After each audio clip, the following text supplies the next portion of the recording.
Measurement of morbidity के अंदर हमें 2 पॉइंट स्टडी करना है, एक है इंसिडेंस एंड दूसरा है प्रिवेलेंस.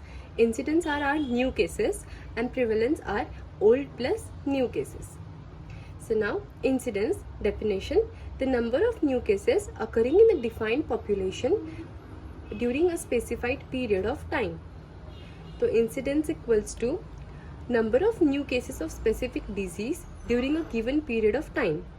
एक स्पेसिफिक टाइम पीरियड में जो हमारे न्यू केसेस आ रहे हैं, जो हमारा डिजीज ऑफ इंटरेस्ट है, उसके divided by the total number of the population at risk during that period into 1000. That becomes our incidence. जैसे कि हमने बोला कि incidence is all about the new cases.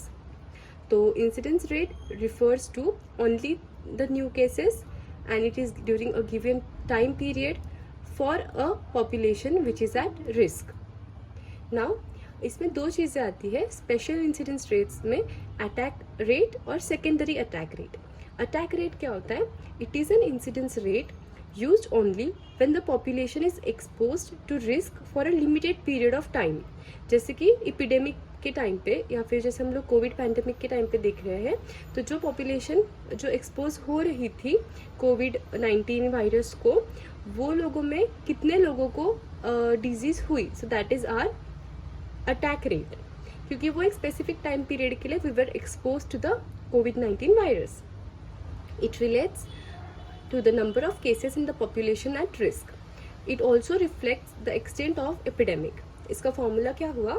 It equals to the number of new cases of a specified disease during a specified time interval divided by total number of population at risk during the time interval, during the same interval, into 100.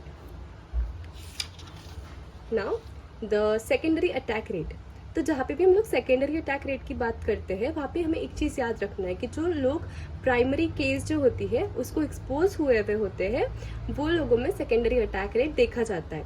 So to understand this concept of primary case, secondary case, हमने एक video upload किया है regarding the dynamics of disease transmission. उसमें ये सारी चीज़ें हमने अच्छे से एक्सप्लेन की है.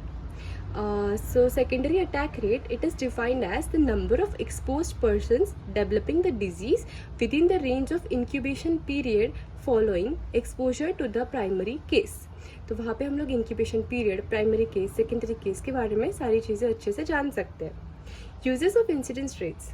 So इंसिडेंट्स जानकर हम लोग क्या क्या कर सकते हैं. सो न्यू केसेस जिस डिजीज़ के आ रहे हैं, अगर हमें वो पता चलता है तो इससे हम लोग डिजीज़ कंट्रोल करने के लिए मेजर्स ला सकते हैं कम्युनिटी लेवल पे. It also helps in research about aetiology, तो कॉजेटिव फैक्टर, डिजीज़ का pathogenesis, distribution of disease and efficacy of the treatment modalities. Then to understand the effectiveness of health services, तो हम लोग जो गवर्नमेंट हेल्थ सर्विसेज प्रोवाइड कर रही है वो एक्चुअल में कितने इफेक्टिव है या नहीं है, ये हमें उससे इवैल्यूएट करते आएगा. Any change in the incidence, that is change in the aetiology, example change in the agent, host and environmental characteristics. तो अगर इंसिडेंट्स कम ज़्यादा हो रहे हैं तो इससे हमें समझ में आ रहा है कि केसेस ये टाइम पे समर्स में स्पेसिफिक इसके केसेस बहुत कम होते हैं. जैसे रेस्पिरेटरी ट्रैक इन्फेक्शन के जो केसेस है वो कम होते हैं, तो फिर हमें उससे समझ में आता है कि there is some change in the environment or the host or the agent. Now next is increased incident rates suggest need for new disease control and preventive programs. तो गवर्नमेंट और ज़्यादा अच्छे से जो गवर्नमेंट प्रोग्राम्स ऑलरेडी रन कर रहे हैं उनको और एम्पलीफाई करके वो एम्प्लॉय कर सकते हैं. Relationship between prevalence and incidence. Prevalence depends upon two factors. First is the incidence and second is the duration of illness. तो हमारा जो फॉर्मूला है प्रिवेलेंस का वो है P equals to I into D, मतलब prevalence equals to incidence into duration of illness. इसको हम लोग याद रखते हैं पेल्विक इन्फ्लामेटरी डिजीज जो होता है PID, उसका ही हम लोग निमोनिक बना के याद रख सकते हैं प्रिवेलेंस का फॉर्मूला. नाउ इंसिडेंस का जो फॉर्मूला है वो हम इस पे से ही डिराइव करेंगे. So I equals to P by D, जो यहाँ पे मल्टीप्लिकेशन में P जब वो यहाँ पे जाएगा D, तो वो यहाँ पे डिवीजन में जाएगा. ठीक है. So the longer the duration of disease the greater it's prevalence. मतलब जितना ज़्यादा प्रिवेलेंस है, जितना ज़्यादा डिजीज़ का ड्यूरेशन है, उतना ही ज़्यादा हमारा प्रिवेलेंस होता है।